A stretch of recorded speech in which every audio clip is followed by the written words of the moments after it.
How the hell did UNLV lose to Fresno State?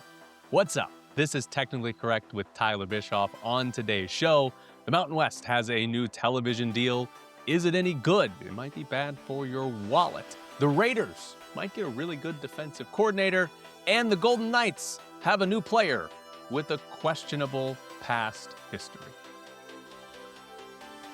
What the hell did UNLV do last night? If you did not stay up to watch UNLV play Fresno State, I can't blame you. It's two teams that are below 500 playing basketball late at night. But you missed one of the most ridiculous basketball games of the season and one of the biggest collapses I think you're ever going to see in basketball. I'm stunned at how UNLV managed to lose that game. Absolutely stunned. They led by 9 with 1 minute and 33 seconds to go and lost the game. Fresno State scored 7 points in the final 7 seconds to win the game by 2. Now, 2 of those were on a flagrant free throw, and then they got the ball after the free throw. So it's not like UNLV had multiple possessions in there, but UNLV did have one possession in there in which, I don't even know where to start. Okay, here's where we're going to start. Fouling up 3. UNLV leads by 3. Fresno State's inbounding with 6 seconds to go. And UNLV does not foul up 3. Fresno State hits the 3 because Howie Fleming and Al Green both get lost on a screen. They don't know whether to switch it or whatever. They give up an open 3. To be fair, it was like 5 feet behind the line, but they give up an open 3 and Fresno State ties the game. It's the second time this season that UNLV has been up 3 in the final seconds. They did not foul, and they gave up a 3 to tie the game. Second time. Pastner, when it happened the last time, talked about it, gave his reasoning for why he didn't want to foul up 3 last time, said he would evaluate his strategy.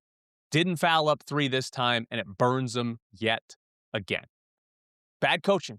I mean, that is bad coaching from Josh Pastner. That is a bad decision. That is a bad strategic decision in a late game scenario. Also, UNLV, then they give up the 3. There's, I think, a 1.6 seconds to go.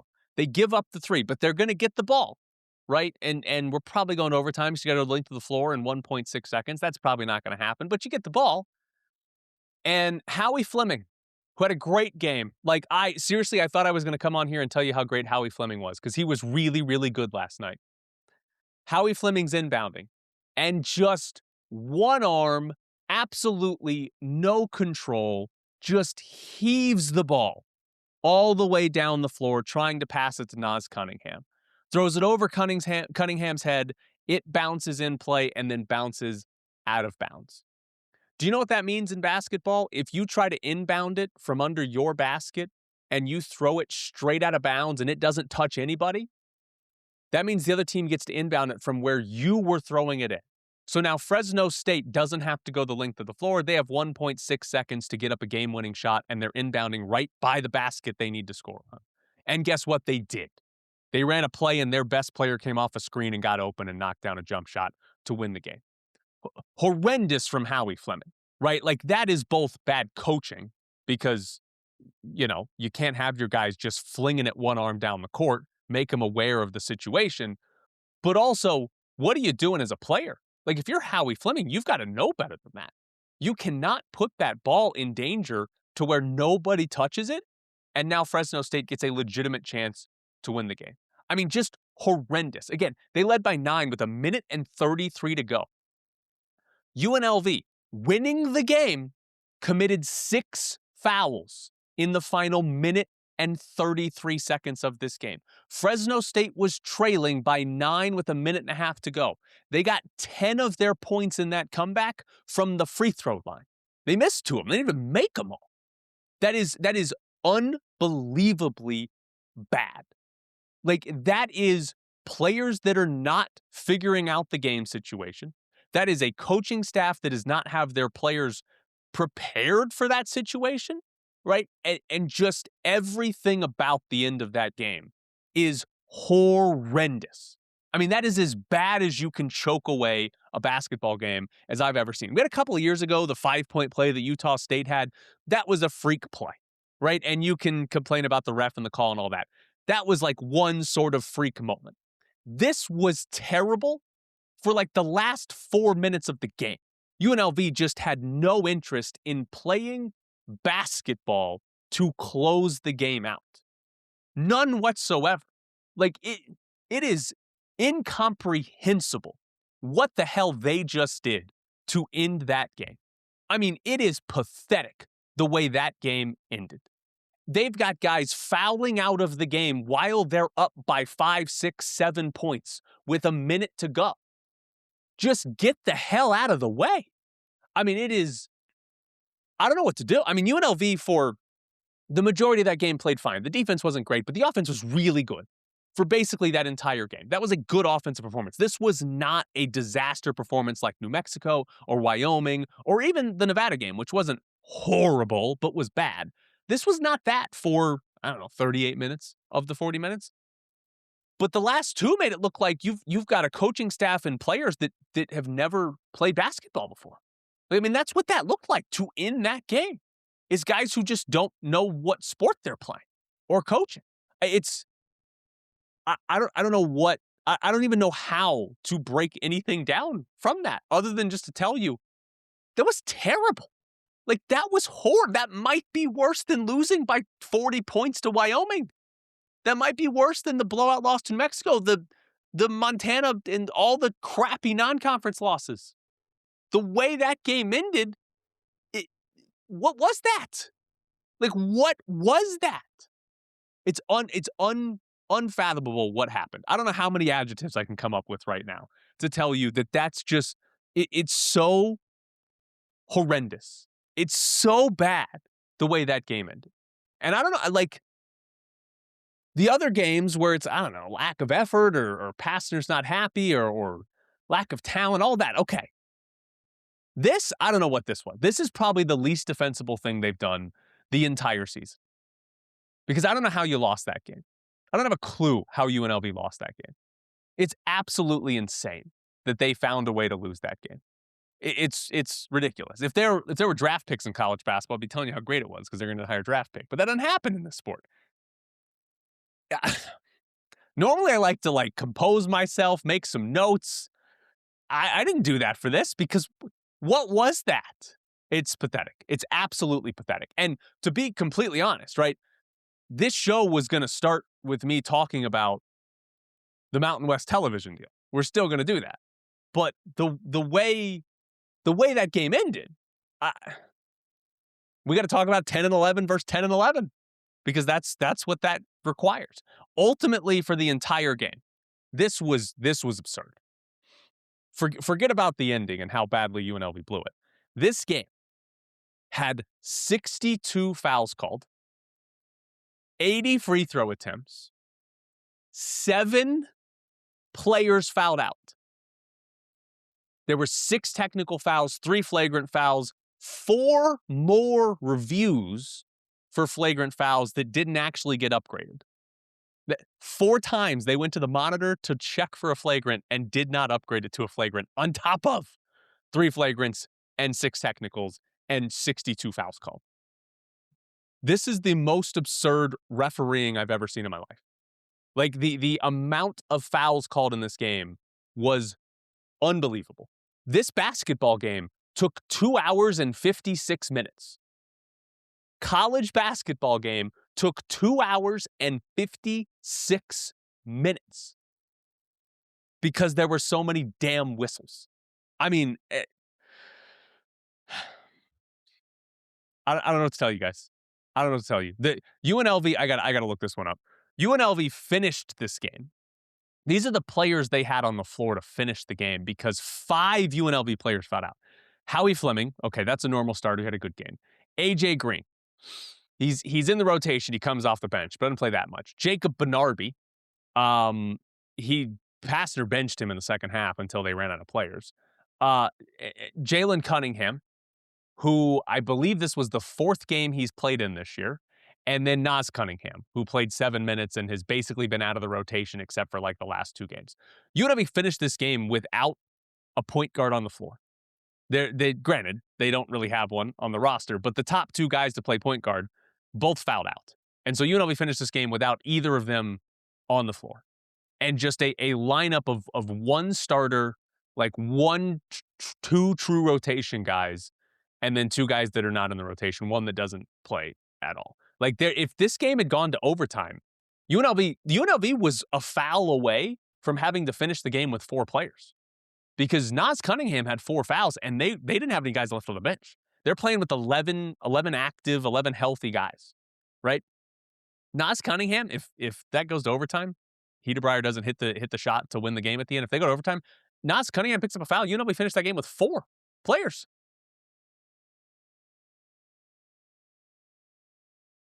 Pastner's going to be back for year 2, but how many times do we see things like this and think that it's okay? Like I don't know. Like that's so it's so bad. It's genuinely.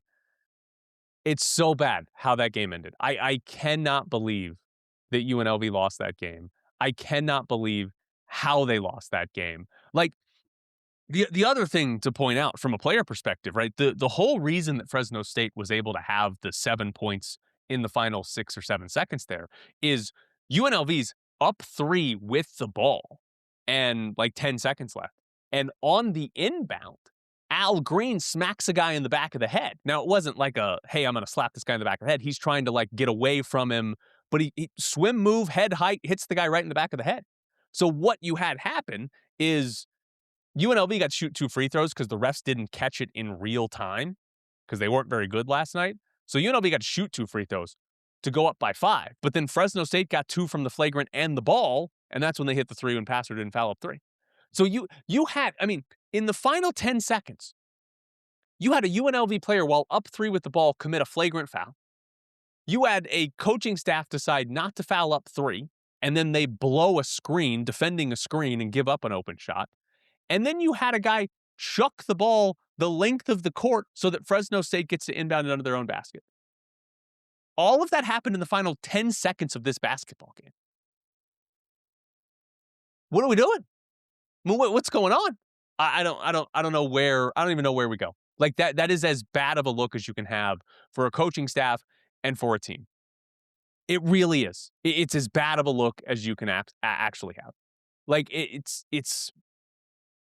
He's in his first year of his contract, so it's not like you can sit here and say Pastor's going to get fired after this year. But they're 10-12 this year. They're not good, and they've had games where they haven't shown up at all. They've lost to terrible teams in the non-conference, and now we just had whatever the hell that was.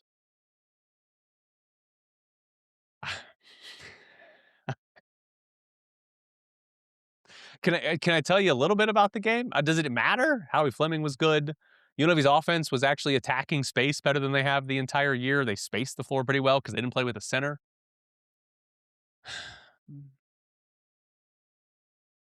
I know what I was complaining about. This won't calm me down at all, but I know what else I have to complain about. Fox Sports 1. Yeah, I got complaints about FS1. So this game's on FS1, and we missed the first 3.5 minutes because of the Westminster Dog Show. Now, the Westminster Dog Show is a bigger deal than UNLV and Fresno State. It's very clear. FS1 should make that a priority. Congrats to that Doberman that won. But can we get college basketball and the TV windows for college basketball where the games start on time and are actually broadcast on television? Because college basketball games take about 2 hours and 10 minutes. And every single television network that broadcasts basketball games only gives them a 2-hour window. So when a game takes 2:10, it means the game behind it, we missed the start of it. Or the game's supposed to start at 7 and they push it to 7:15 so we don't miss the start of it. Sometimes we still miss the start of it. Can we get TV windows that match the length of college basketball? That'd be nice. Also, first half of this game, Kamani Hamilton and David Douglas of Fresno State got called for technical fouls during a commercial break. And FS1 comes back from commercial.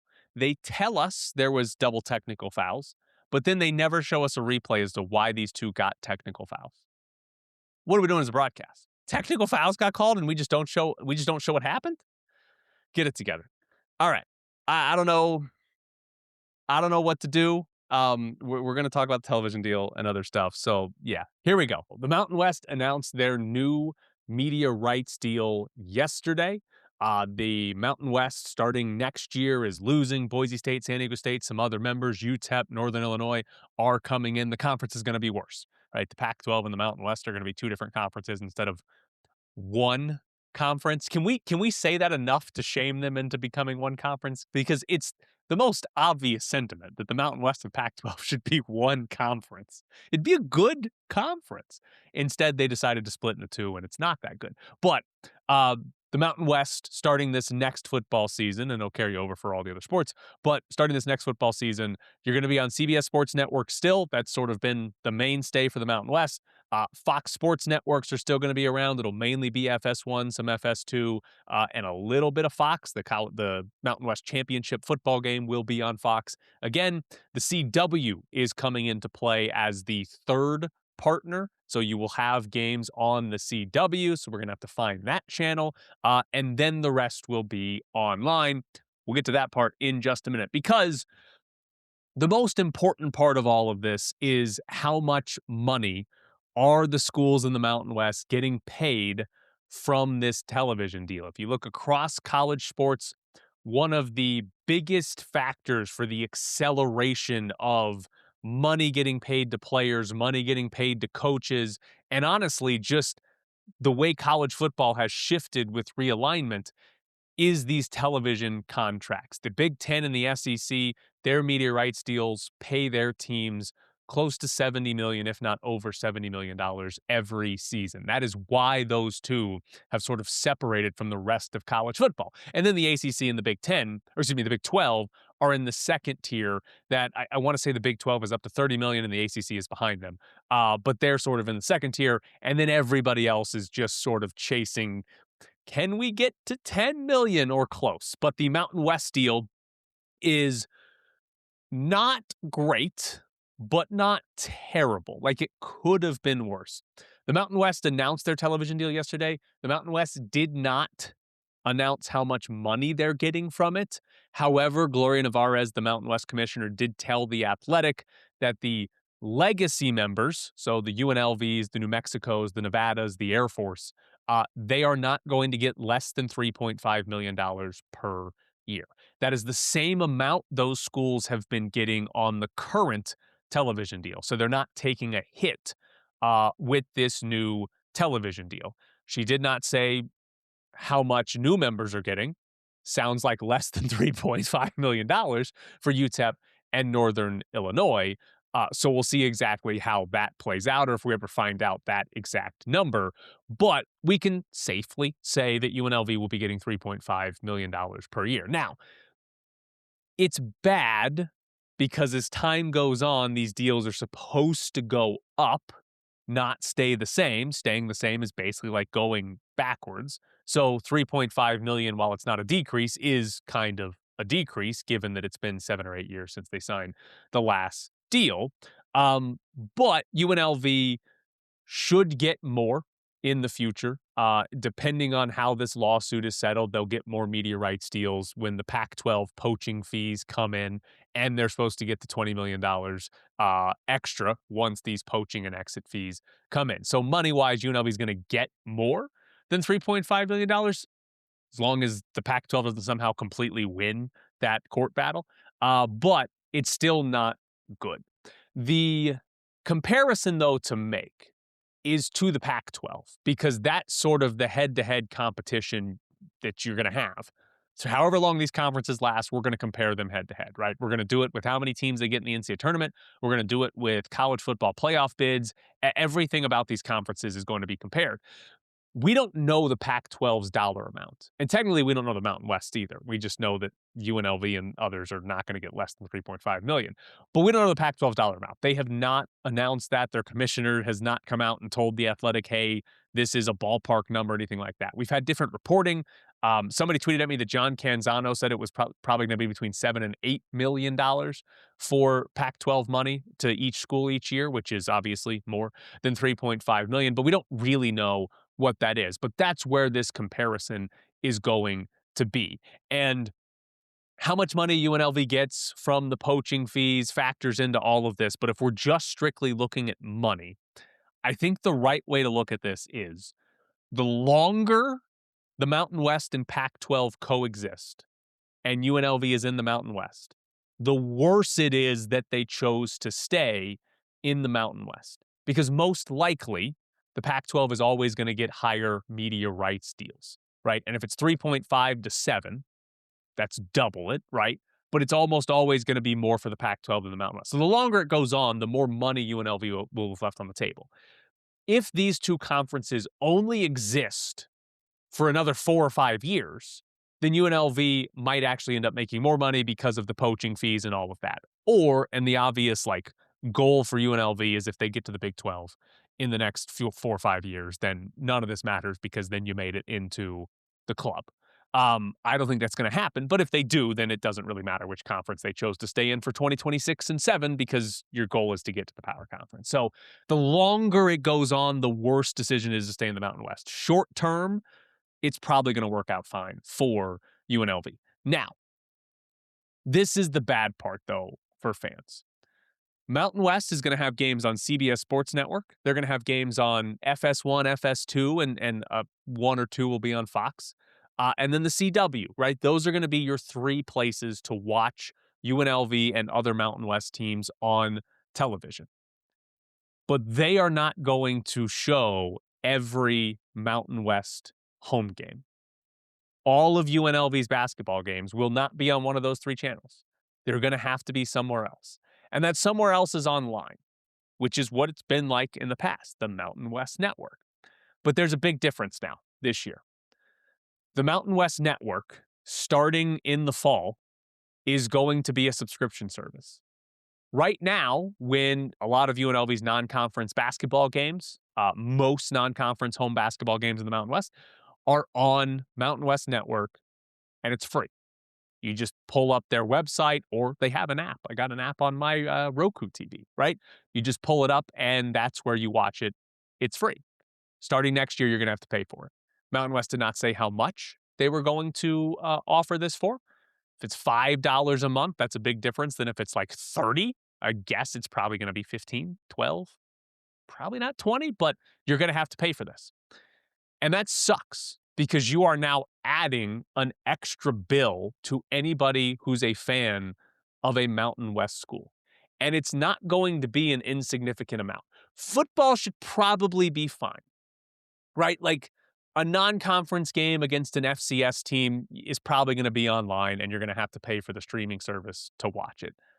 Right. But most of the conference football games, I'm guessing, are going to be on television. Looking at the numbers of how many they're going to broadcast, most of those should be on television. And if you have a notable non-conference game at home, it should be on television. So football's probably fine. You might have one a year if you're UNLV. If you're one of the worse off programs, it might be a little bit more. I don't know how many people are signing up to watch UTEP. What's their schedule look like? But the real problem is men's basketball. Next year, there are going to be, 58 58 Mountain West basketball games on a real television channel. That's it. Only 58 Mountain West games will be on a real television channel.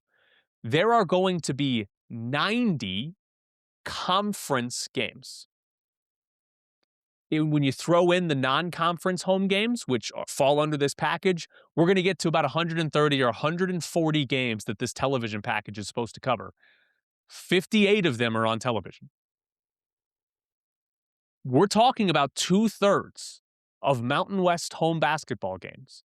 They're going to be on a subscription-based streaming service.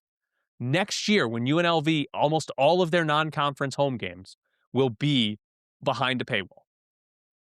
Probably a chunk of their Mountain West conference games will end up behind a paywall. In theory, they'll be one of the better brands, so their games are more likely to get picked up for television. San Jose State's going to be the one that's on the streaming service more often. But when UNLV goes to play at Fresno State or at San Jose State, there's a real chance that game is going to be behind a paywall. And if you want to watch it, you're going to have to pay for that.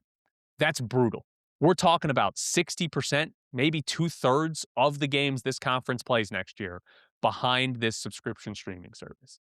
That's terrible. And for the fans, it's the nightmare that we keep enduring across sports.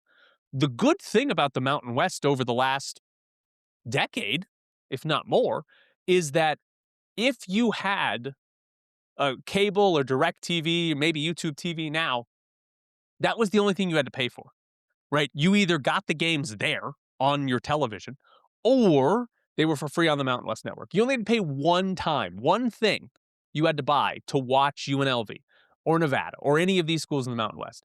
Now we're making it two. You got to pay for two different things to make sure you can watch UNLV play football and basketball, all their games. And it's what we see across other sports, right? Like I've complained about it. If you used to listen to me on the radio, thank you. But I've complained about it all the time, right? If you wanted to watch your favorite baseball team play, you got to have MLB.TV.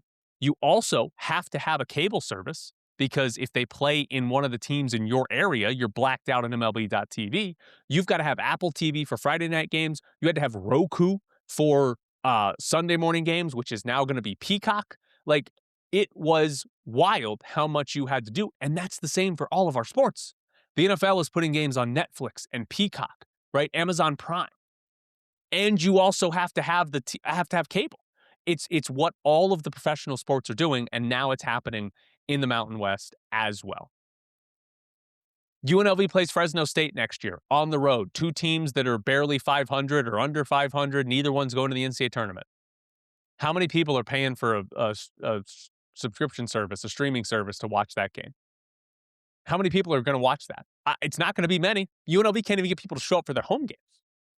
They're going to have to pay $15 a month to make sure they can watch the team they won't go show up for in person play. It just doesn't seem like that's realistically going to happen. The only logic I can follow on this is that the Mountain West looks at how many people watch their current events that are streaming and like, oh, there's not a big audience for this. We might as well charge people $15 a month or whatever they end up charging. We might as well charge them because these are the diehards and they're probably going to do it anyway. I guess make some money off of them, but it just is so bad for the fans. It's so bad. And I already know next year, maybe UNLV's good, but next year, UNLV is going to be playing a basketball game, and my father-in-law is going to text me, hey, what channel is UNLV in Nevada on? And I'm going to be like, well, you're going to have to download the Mountain West app, and you're going to have to pay for a subscription if you want to watch it. He's out. He's not watching it. Like, it's going to happen. I already know it is. So we'll see. It's brutal. It's a nightmare for fans. It keeps happening to sports fans. We keep losing it. It's just everything's getting shifted into 100 different areas that they make money off of because we have to then go pay it because live sports is one thing that people actually watch. One other thing on the Mountain West Network, if you've watched games on the Mountain West Network, and I'm guessing if you listen to me, you have, because UNLV's played on there. You know the production quality is not very good. It's a very low quality broadcast. And generally speaking, I think it's fine, right? It's Mountain West schools. We're talking about, they're getting $3.5 million from their television deal, not 70, right? It's Mountain West schools, and it's free.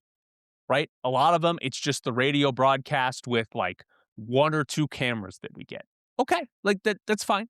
It's free. Give me a scoreboard, give me a competent camera, and it's fine. If I have to pay for it now, it better be good. Like if you're going to ask me to pay $9.99 a month, $15.99 a month, there better be some production quality behind this broadcast.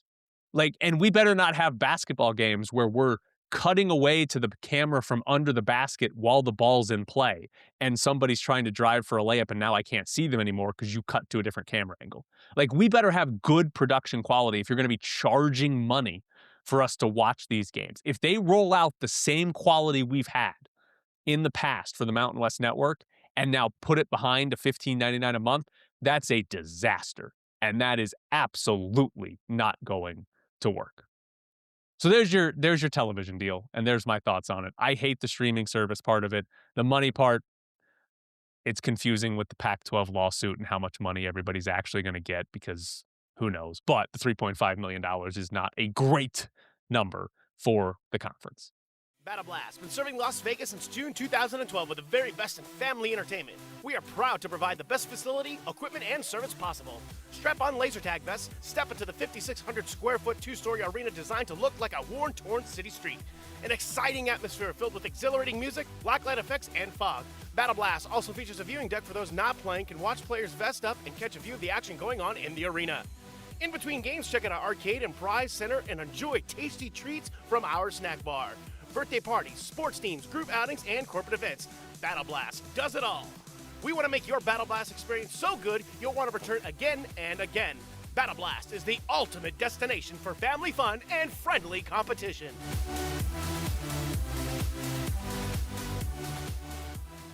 Bischoff's Briefs is brought to you by Battle Blast Las Vegas, the best laser tag in Vegas. Battle Blast is the perfect spot for your next event, whether it's your kid's birthday party, a corporate event, Little League season ends, and you want to have an end-of-season party. Head to Battle Blast Las Vegas. You can do it for your own birthday, get your friends and family or your coworkers together, and head out to Battle Blast Las Vegas. There's an arcade, prizes, you get more than just laser tag. It's Battle Blast Las Vegas, located at 8125 West Sahara Avenue, your next stop for fun in Las Vegas. Jim Schwartz could be the Raiders' next offensive coordinator. This is from Albert Breer, who wrote at Sports Illustrated, if Schwartz is not back in Cleveland, I wouldn't be surprised to see Clint Kubiak make a run at landing him. So we'll see what happens in Cleveland. I guess there's some unhappiness by Schwartz that he wasn't the next head coach there, but he's been the defensive coordinator for the Browns for the last 3 seasons. And if you look at EPA per play, the Browns ranked 1st, 18th, and 4th in those 3 seasons with Jim Schwartz as their defensive coordinator. He was also the defensive coordinator of the Eagles for 5 seasons. If you do the full 5 seasons, the Eagles were 8th in EPA per play over that span. He's been a very good defensive coordinator at 2 different spots for a significant amount of time. Yes, he went and coached the Lions, and they weren't very good. Outside of Dan Campbell, nobody's been very good as the Lions head coach. But as a defensive coordinator, he's had really good defenses. Defense is the harder one to predict, and it's not as sticky year to year as offense is, but this would seemingly be a great hire. If the Raiders are able to get Jim Schwartz, it would seemingly be a very, very good hire based on his history and his track record, right? Like the only downside I can think of is that he might get another head coaching job in the future, but that would mean you probably had an awesome defense for a season or 2, and I think you'd sign up for that immediately. So if Schwartz is available, if the Raiders can make that happen, that would be a good hire. I do wonder, like, would he look at the Raiders and say, oh, I'm not that interested because you don't have enough talent? Like, genuinely, it's not an attractive defensive coordinator job. So I wonder sort of how that looks, how that works. But I think it'd be a great hire if they got Schwartz. Lindsey Vonn tore her ACL last week. She is still going to compete in the Olympics. So Lindsey Vonn, who is 41 years old and is making this big comeback to the Olympics in skiing, she tore her ACL, suffered a bone bruise, and apparently damaged her meniscus last week. She fell during a skiing competition, right? During an event, she crashed and messed up her knee, got airlifted off the mountain, I guess they were on, and she's still going to compete in the Olympics. Just wear a brace. I guess you don't need your ACL when skiing. I don't really know how that works, but I now can't wait for Lindsey Vonn to win a medal. Hopefully she gets more medals than she has functioning ACLs during this Olympics. And we'll see. But Lindsey Vonn in the Olympics at 41 with only one functioning ACL. In the NFL, the Players Association does not want 18 games. So Robert Kraft, the owner of the Patriots, he said last month that the NFL was going to go to 18 regular season games and every team was going to play at least one international game, and just threw it out there like, yeah, this is going to happen. Well, the NFL Players Association, they still don't have a director. They still have an interim director, but his name's David White. And yesterday when he talked to the media, he said, our members have no appetite for an 18-game regular season. I think the real question here is not about will the NFL go to an 18th regular season game.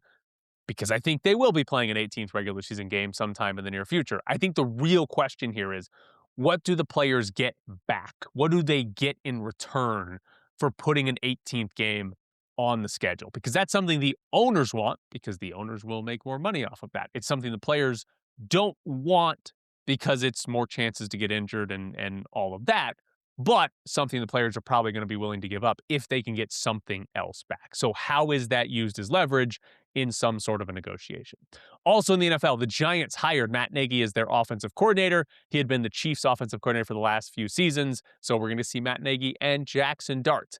I don't have a take on this other than while I was just looking up stuff about Matt Nagy, he has been a coach at some level in the NFL since 2008. And he's got an unbelievably small list of teams that he has coached for. He was in Philadelphia, went with Andy Reid from Philadelphia to Kansas City, then took the Bears head coaching job, and then went back to Kansas City with Andy Reid. That's it. He's only been at 3 different places. And what that means is, as the OC of the Giants next year under John Harbaugh, it'll be the first time in Matt Nagy's career, he's been in the league since 2008, it'll be the first time in his career that he will be an assistant coach under somebody not named Andy Reid. That's wild. With how much, look at Clint Kubiak's resume. Dude's at a different place every year. With how much jumping there normally is from assistant coaches, for him to basically have coached at just 3 places and for one other guy is kind of insane. So Matt Nagy, as stable as it gets for a coach in the NFL. Last thing here in Bischoff's Briefs, LSU is being investigated for underreported NIL payments. So the way college sports is supposed to work now is the colleges pay the players directly. They're allowed to pay them directly, right? And then NIL deals are supposed to be just like professional sports, where the players can sign a deal to endorse a brand or whatever, be in a commercial, something like that, where they're marketing for that company. They're endorsing that brand. We're not supposed to have these NIL deals that are from the booster and it's literally just to pay for play NIL. That's not supposed to exist anymore because the colleges can pay the players directly. But if they're marketable and AT&T wants to put Trinidad Chambliss in a commercial, he could go make money doing that. There's a new commission that's supposed to enforce these NIL rules, and LSU is the first program to be investigated by this new commission. So we'll see what comes of this. I am very curious, is there any authority to this? Like, if you're LSU and you're being investigated for this, how serious do you think they can punish you if you did have some booster giving NIL money on the side and didn't report it, right? Because we all know this is going to be broken. This rule is going to be broken. We all know this is going to be cheated, right? It already probably has by like every school in the country, right? Like it's going to happen. It's college sports. People have been trying to cheat by paying players forever. So I guess how much authority does it actually have? Did LSU do this, and will they actually get a legitimate punishment out of it? That'd be my big question on it, because otherwise we're just going to be in sort of the same place we've been for a while with college sports, where it's like, okay, yeah, they're still paying more than they're supposed to. They're still breaking the rules, and nothing actually comes of it at the end of the day. But we'll see if LSU actually gets punished. But this has been Bischoff's Briefs, brought to you by Battle Blast Las Vegas. Big shout out to Battle Blast Las Vegas for sponsoring the show. I need sponsors to do the show, to make this happen every day. So check out Battle Blast Las Vegas. You can host your next birthday party there. You can book the party package, where you will get a private party room, dedicated party host, pizza, soda, arcade tokens. It's Battle Blast Las Vegas, located at 8125 West Sahara Avenue, your next stop for fun in Las Vegas. The Golden Knights host the Vancouver Canucks tonight. Vancouver is one of the few teams not actually gaining on the Golden Knights recently because they're last in the West. And good news for Vegas, they've not played Vancouver this season, so tonight's the first of 3 games against Vancouver, and 2 of those 3 will come in the final 8 games of the year. So if the Golden Knights need to pick up some points late in the year, here's a chance for that, because it'll be Vancouver, a very, very bad team. But Couple things to talk about in the Golden Knights. First off, they called up Kai Uchaz from the AHL. He has been in Henderson for the last season and a half, 2 seasons. Golden Knights officially gave him an entry-level contract last March after he'd already been playing in Henderson, and he is expected to make his NHL debut tonight. If you've heard of Kai Uchaz before, it's probably not for a good thing. He is the player that bullied a black teammate with racist remarks and a banana when he played for the Seattle Thunderbirds, a junior hockey team. This happened 6 or 7 years ago.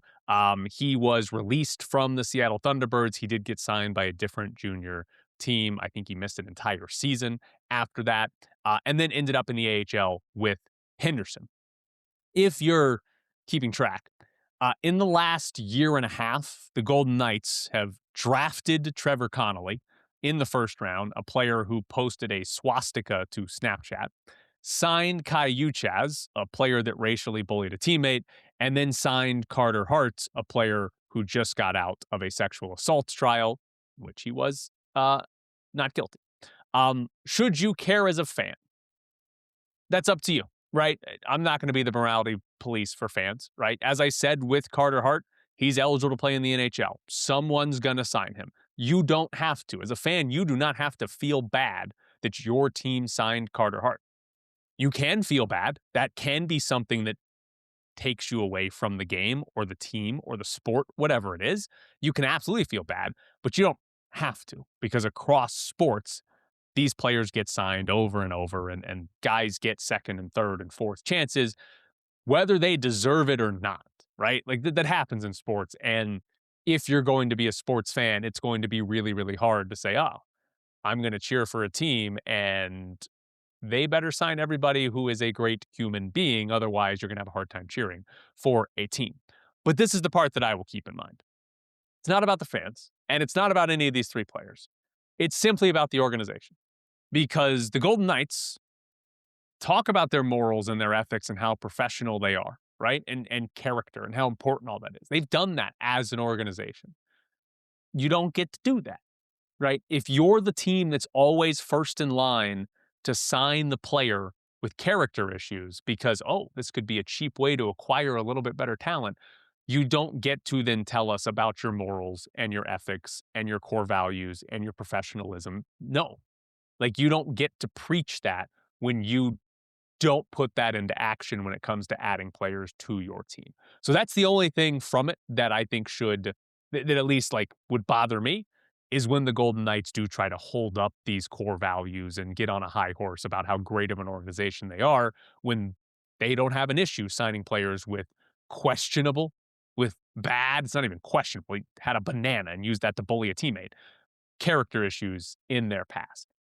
Now on the ice, I've talked a lot about defensive zone faceoffs and what they're asking Tomas Hertl to do. Is Uchaz a player Bruce Cassidy will play in the defensive zone? He was the fourth line center at morning skate, had Cole Reinhardt and Braden Bowman as his wingers. Will he take defensive zone faceoffs? Because they had Tanner Lasinski up here. They didn't really trust him in defensive zone faceoffs when Riley Smith has played some center on the fourth line. They don't really want him taking defensive zone faceoffs. So if Uchaz can do it, that will, in theory, provide a pretty good relief to Tomas Hertl to free him up for a little bit more of an offensive role. If Cassidy still wants to shield a guy making his NHL debut from defensive zone faceoffs, then we're still going to have the same issue where Hertl's having to take more of these defensive zone faceoffs than he ever has for this team. And his offensive production, his line's offensive production is not good. And they're probably going to get outscored when Hertl is on the ice. Also in Golden Knights news, Jonas Rondbjerg got put on IR, and Bruce Cassidy yesterday said he was week to week. We've talked about this. Week to week for the Golden Knights usually means month to month. Jonas Rondbjerg is supposed to be on Denmark for the Olympics, and this would appear to mean he's not playing. Now, Bruce Cassidy yesterday apparently said that he's not officially ruled out for playing in the Olympics. Denmark's first game is on February 12th, so I don't know how quickly he's coming back from a week-to-week injury. That's not 2 weeks from now. So we'll see, but based on the Golden Knights' usual injury reporting, Ronberg's going to be out for the entire month of February. He's not going to be healthy for the entire tournament, let alone ready to go when the Olympics start for Denmark. Last thing, on the Golden Knights because Sinbin.Vegas tweeted out this stat, and I thought it was pretty interesting here. Golden Knights can't beat playoff teams is the sum here. Golden Knights overall record this year, 25, 16, and 14. More losses than wins, but there's a lot of loser points in there, so the record's fine. But against playoff teams, the Golden Knights are 5, 8, and 11. And against playoff teams in the West, the Golden Knights are 1, 5, and 7. That is one win in 13 games against playoff teams in the Western Conference. Non-playoff teams, the record is 28 and 3. Very, very good there. So they're winning games against teams that are not going to be in the playoffs. The playoffs are very, very tight in the West. So, San Jose is very close, and the Golden Knights are dominated San Jose this year. So that could change that if they get into a playoff spot. But the big takeaway here is the Golden Knights are struggling to win games. There are a lot of loser points, but to win games against the teams that they will probably play in the playoffs. So how do we look at that going forward? How do we evaluate that looking at the rest of the season? And I went and looked at sort of the season-long projections, and two of them, Dom Lucian of The Athletic does it, and Money Puck does it. They update every day with the games. And Money Puck's a bit more pessimistic on the Golden Knights. They have the Golden Knights at just an 85% chance to make the playoffs. Dom Lucian's model at The Athletic is at 96%. Both of those are sixth highest in the NHL, so Dom's model is a little bit more aggressive in putting teams in and saying this team's done than Money Puck is, but both are sixth highest. And then if you look at the Stanley Cup, Dom's model has them at 6% to win the Stanley Cup, Money Puck at 4.4, fourth best under the Athletics and eighth best under Money Puck. So all of that is to say, Golden Knights, if you want to say their playoff probability or their Stanley Cup probability, sixth best team in the league seems pretty fair. So looking at those, I think this is where I look at it going forward. If you take this in steps, how do you feel about the Golden Knights making the playoffs this year? Should be pretty good, right? I know the division's tighter and like it's possible, but I think they're better than most of these teams in the Pacific, if not all of them, and they should outplay them to make it to the playoffs. So that one, feel good about. How do you feel about them winning their first two rounds, right? If we said it was Anaheim and then Edmonton in the first and second round, how do you feel about that? How likely do you think they are to do that? I think they should beat an Anaheim or a Utah or an LA or a Seattle, whoever it ends up being, right? I think they should beat those teams in the first round. It's not going to be overwhelming favorite where you're like, yeah, there's a 90% chance they win. It might be 65% chance they win, right? So you should do it, but there is a decent chance you don't do it. And then if the second round is Edmonton, how likely are you to do that? I think it's probably a coin flip if you play Edmonton in the playoffs. Part of me wants to say I think the Golden Knights would win that series, but also what's the goalie situation look like? And what's the center situation look like? Makes it a little hard. But we'll just say for the sake of it, it's 50-50, right? So how should you feel about getting out of the first two rounds? Technically, that's less than a 50% chance, right? If you're at 33% chance to get knocked out in the first round and 50% chance to get knocked out in the second round, that's a greater than 50% chance that you're going home after the first or the second round. But it's a coin flip.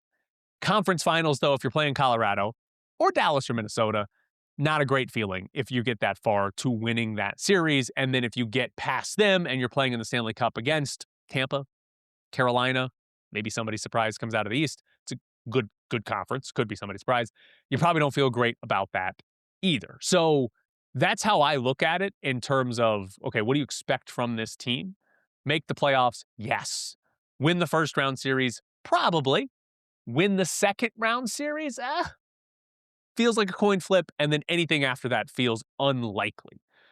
How should that factor into your thoughts on this team, or more importantly, the way Kelly McCrimmon operates closer to the trade deadline?